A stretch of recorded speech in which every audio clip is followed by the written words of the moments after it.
২০২৭ সালের জনগণনা সেন্সাস 2027-এর প্রথম পর্ব চলতি বছর ১ এপ্রিল থেকে শুরু হবে।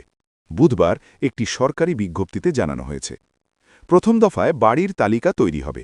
প্রথম দফাটি চলবে সেপ্টেম্বর মাসের ৩০ তারিখ পর্যন্ত। এরপর দ্বিতীয় দফায় বাড়ি বাড়ি গিয়ে তথ্য সংগ্রহ করা হবে। কেন্দ্রের বিজ্ঞপ্তিতে জানানো হয়েছে, জনগণনা হবে দুটি ভাগে, প্রথমে হাউজিং এনলিস্টিং এবং পরে পপুলেশন এনিউমারেশন। ২০২৭ সালের আদমশুমার হবে ভারতের ১৬তম এবং স্বাধীনতার পরে থেকে অষ্টম আদমশুমার। ১৯৪৮ সালের আদমশুমার আইন এবং ১৯৯০ সালের আদমশুমার বিধি অনুযায়ী চলবে গোটা কর্মকাণ্ড। এই প্রথম গোটা দেশের ডিজিটাল জনগণনা হচ্ছে।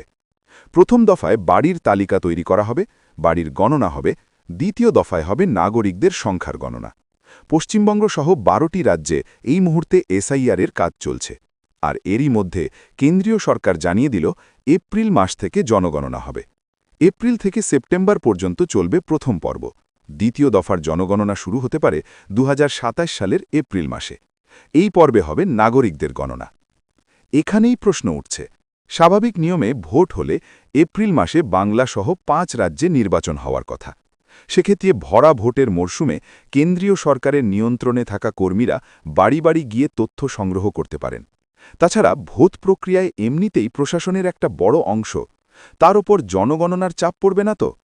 যদিও এক্ষেত্রে কেন্দ্রীয় বিজ্ঞপ্তিতে বলা হয়েছে, এপ্রিল থেকে সেপ্টেম্বর পর্যন্ত যে কোনো সময় ৩০ দিন ধরে বাড়ি বাড়ি তথ্য সংগ্রহের কাজ চলবে।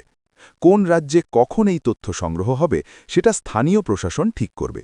সেক্ষেত্রে ভোটমুখী রাজ্যগুলিতে জনগণনার কাজটা ভোটের পরও করা যেতে পারে।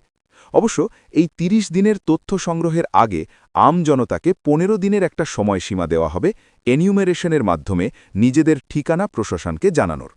সেক্ষেত্রে প্রতিটি রাজ্যকেই বিবৃতি দেওয়া থেকে শুরু করে জনগণনার প্রথম পর্ব শেষ করার জন্য অন্তত মাস দুয়েক সময় দিতে হবে।